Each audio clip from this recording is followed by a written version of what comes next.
Hey, this is where I say welcome back to the channel, but I'm really welcoming myself back. I've been gone so long doing all kinds of other crazy stuff. I mean, mainly camping and camping and camping. But welcome back to the shop, the messy shop. I haven't even cleaned, but I have been so long without really doing anything. I just decided I've got to just stop everything. I got the yard done yesterday, which I hadn't done for almost a month, if that tells you anything. And I'm gonna get cranking on the old CruZer.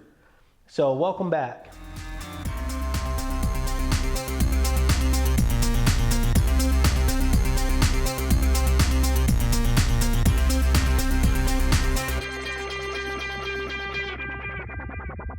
So while I was busy this summer, we had tires only last 1 year on the trailer, so I had to get those replaced, and that didn't take much time, but it was just one of the things. It just seemed like one thing after another. One of the projects I had going this summer was putting in a whole house generator, and I went with a Kohler because it was the only one I could find that had hydraulic lifters. But it's a really nice unit. I had to take the time to put in this pad for them because they just come with a little temporary pad, and I didn't want all that grass back there to be growing, and I wanted it to be a little bit neater, even though we don't even see this side of our house. But it just finally got hooked up. And you know how it goes. Since we've got a new generator installed, we probably won't lose electric for quite a long time. But I hope we don't. But if we do, it's going to be awesome instead of the old system. Is not taking up a ton of my time, but that was one of the things we did this summer, is put in a pumpkin patch and some corn and some decorative corn and some heirlooms. The best part is the heirloom tomatoes, and they're still producing.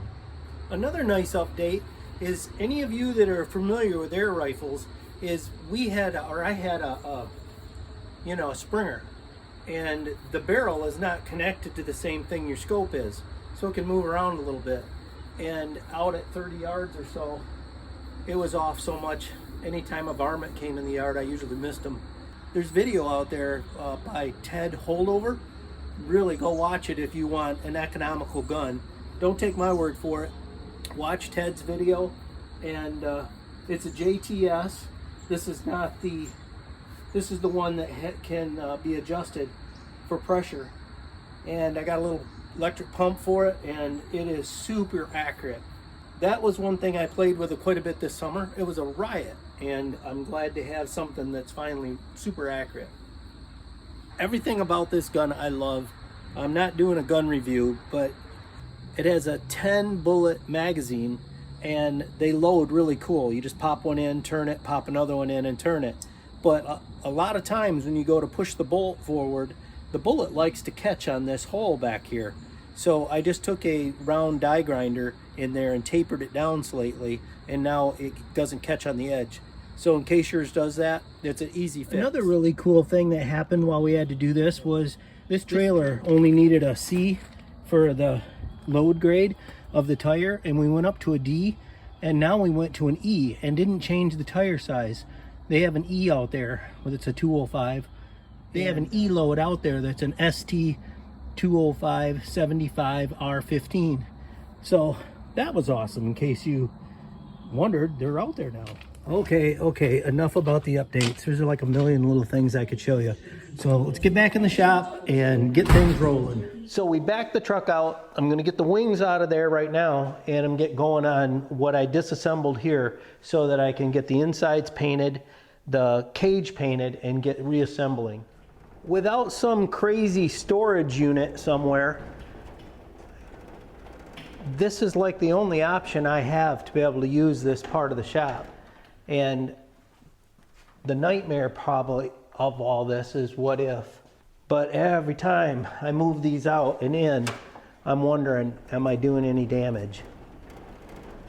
They're getting really dusty, but so far, no damage. Quick review. Since I had to move that out this way, that moved the cage slightly forward at the top, which changed the angle down here some. And you can see when I scribed that, how far I got to take that off to have it level so that the door will fit straight up and down. And I've already done this one. Got to sand it around the edges. Now I'm going to go do that.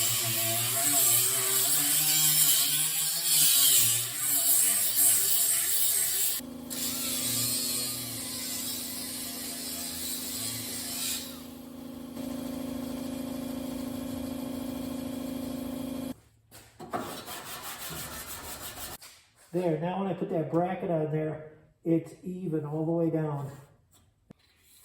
There, maybe if you can see this now. This goes between the windshield and this bracket. I believe it goes on this side. And now it's got a flush line. There'll be the rubber on here for the door to seal on. Nice and even. Found a good way to get this prepped. Just folded that over with my 400 and it slides down in there and puts just enough pressure that I can get any welding specs off of this before I stick aluminum down in there and tighten it in.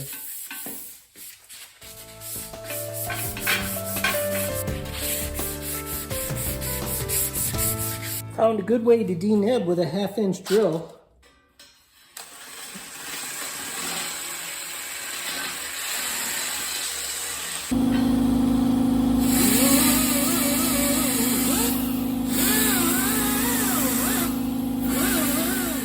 While I'm prepping this, I'll tell you my decision for why I'm painting it, priming it and painting it. Well, first of all, the primer really does hold well. That you guys that are using the epoxy primer know that it's just amazing stuff. The other reason is just to keep it simple and a little cheaper. I don't want to send things out and get them. There's a small controversy about whether or not you should raise this metal up to 400 degrees. I personally don't think it'd be a big deal, but I'm not doing it, so I don't have to worry about it. The other thing is, I'm painting it white because that's the primer I have, and then I'm going to paint it black. I don't know, because I can't test it, but if you were to crack it, the black, of course, you can't see a crack with black and being flat. So that's a negative. But to paint it white first, if it cracks, I'm hoping that white will show through. I'm going to go with black anyway because of reflective reasons. And so one of the happy accidents I think it'll be if I paint it white first with the primer and put black over it. If it does chip, I'll see the chip, of course. But if it cracks, hopefully that white will show through. I'm not going to test that to see, but I'm just hoping that's a happy accident. So that's the reason why I'm doing what I'm doing. Keep it cheaper, less controversy about safety. Oh my gosh, it was so hard to come up with a plan today. Because once I got started, you go back to your roots and everything. It's got these cobwebs everywhere. And I don't care about as much over here. They're even on all the tools, everything. Like, where did the world they come from? But anyway, in here it was just trashed. I've been blowing it all out and getting it ready for just this little part. But, you know, your work area is your paint area too. So it's kind of take what you can get.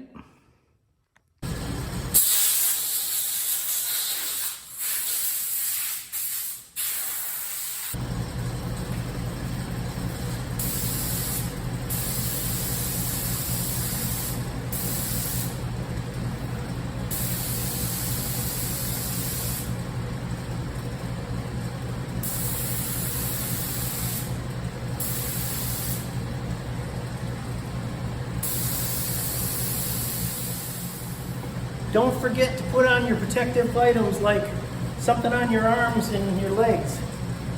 So I went and took a quick shower after my first coat got put on and I changed out. So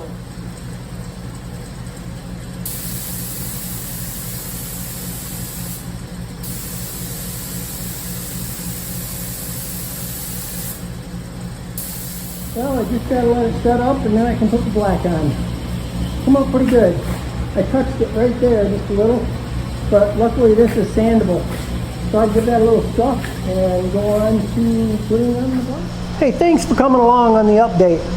If you haven't subscribed, please subscribe, because we're getting back into the build season. It's cooling down out there and things are going to speed up. I'm going to be getting into the doors. How cool is that? And you see what color we're going to paint the interior and how it comes out. That's next. This is going to be black the next time you see it, and we'll be riveting it on, and don't miss it. Subscribe. Thanks for coming along again. We'll see you in the next one.